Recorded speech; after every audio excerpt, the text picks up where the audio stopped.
I've had my hair transplant, everyone. I don't know what that accent was, but the reason why I'm wearing a hat and not revealing it just yet is because that comes later on in this video. I hope I've made an informative video on exactly what happened and what happened to me specifically throughout this hair transplant journey. It's going to recap like the last 3 weeks since I got it done. I will say thank you so much to International Hair Studio for getting in contact with me and giving the confidence to do this. And hopefully it's also enabled some of you guys to have that confidence to even go ask and speak to someone. I've had a lot of you guys message me, but I'll stop rambling on. I've put the link to International Hair Studio in the description. So if you are looking at hair transplants or just want to inquire about it, I couldn't recommend them enough. They've been absolutely amazing to me. But yeah, subscribe if you haven't already. Trying to hit 1 million subs one day.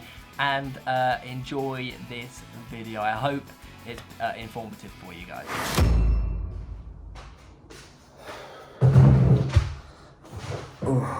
So it's the morning of the hair transplant.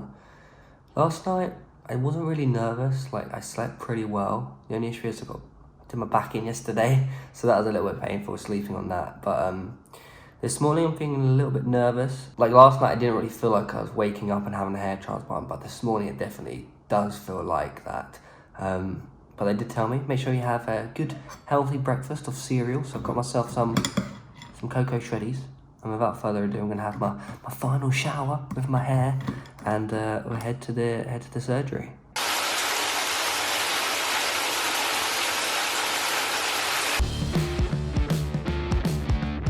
It is freezing this morning, but if you're wondering why I'm wearing like a Hawaiian shirt underneath and a zip fluffy hoodie, basically they ask you to wear a button shirt which you can take off like that so it doesn't go over your head, so you don't like disturb the new hair follicles when it's all done.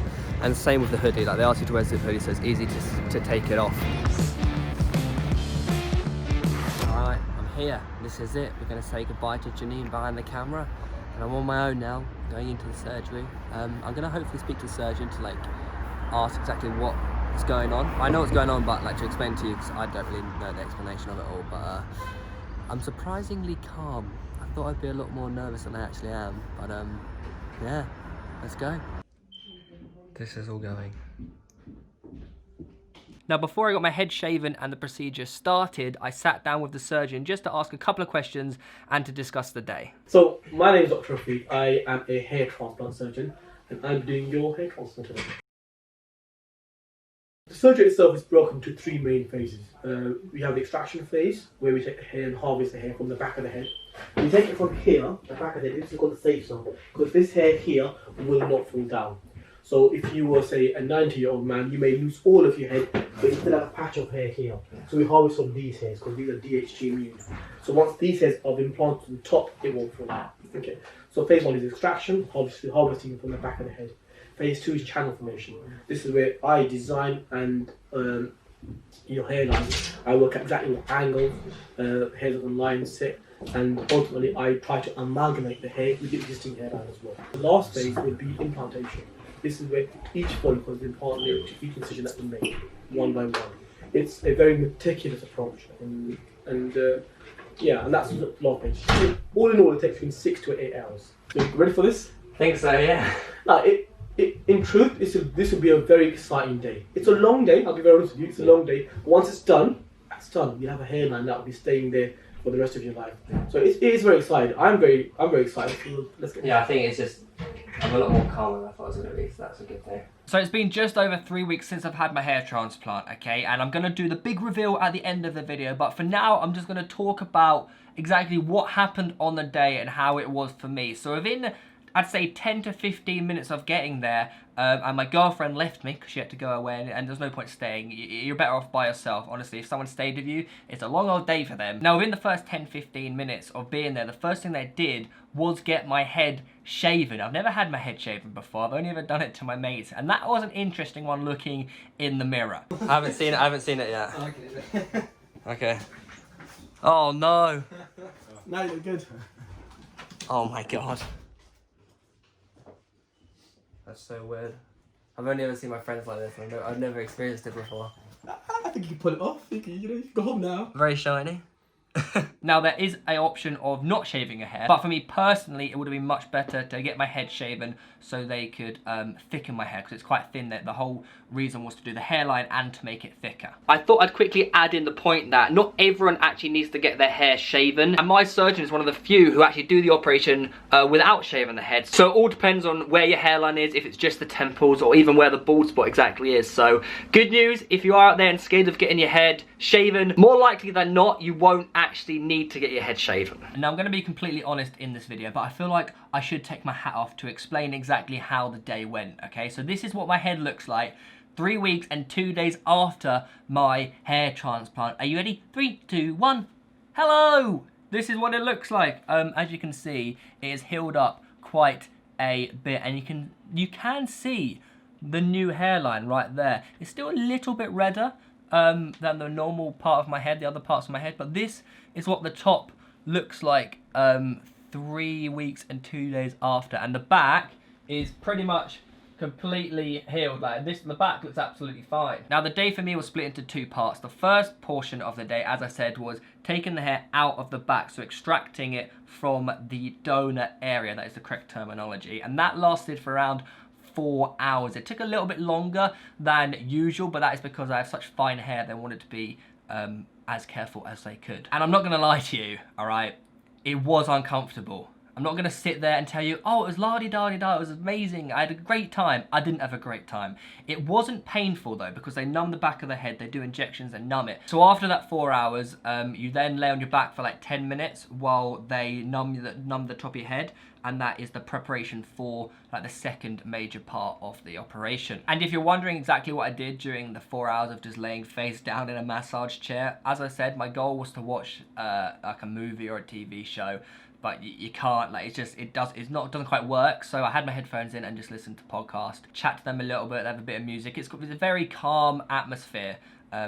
You're not nervous, you're very calm, it doesn't hurt. So yeah, after lunch, it was time to lay on my back. Your neck is propped up a little bit, so it's not the most comfortable position in the world, but when you compare it to being face down, laying on your back was 100 times better, and that is why I actually drifted in and out of sleep. But the only uncomfortable thing I'd say was the injections, but if you don't mind injections, you'll be absolutely fine. If you are a little bit squeamish of injections, you just got to remember, one day, a few injections, and you're gonna have a hairline for the rest of your life. So it's 100% worth it for me. For me, I don't really mind injections. It was a bit like they're going into your head, all right, and that's always gonna be a bit dodgy to think about. But after that, all goes numb, absolutely fine. And I think that took around 3 hours. Again, a little bit longer than normal, and I had around 3,000 grafts put into my head from the back. So it's about 3,000 grafts. Might have even been 3,300. Either way, it didn't hurt. Up until like the last half an hour, I started to feel it a little bit. And I told him, he's like, don't worry, I'm quite amazed you actually survived this long without it hurting. And then he gave me another 2 injections into my forehead. And that's like the big boy injection that completely numbs everything. So after that, I felt absolutely nothing. So the last half an hour was actually really quite nice and relaxing, because I was just chilling there, just like, I'm not even feeling a thing. It's quite a weird particular feeling when the whole of your head is numb. It's like you're wearing like a helmet. You know, when someone knocks on it, you can't really feel it, but you can feel, I don't know, it's quite a strange feeling. But either way, the overall process, I went in at 8:30 and the procedure started around 9, and we finished at 5. So it's like a 9 till 5. It's a very long day, I can't lie. But after it was all done, the feeling of standing up and just knowing, yes, I've done it, and now you've got to do the recovery and you can go on with your life. It was amazing, I'm not gonna lie. I stood up and it was like relief. I was like, thank God that's over with, and now I can look forward to the future. So when you are done, they talk you through, they give you like a post-op instruction sheet. They talk you through exactly what you need to do, exactly what you shouldn't and should do, how to take care of the donor area, how to take care of the transplanted area. You get given some supplements and pills, what you need to take, which helps to reduce like infection, stop anti-inflammatory, and like a stomach protector for the other, to help the other pills work or whatever like that. But I actually experienced no problems whatsoever. And they also give you a headband to wear to stop that injection and all the anesthetic like dripping down into your face, because obviously when you got anesthetic up here,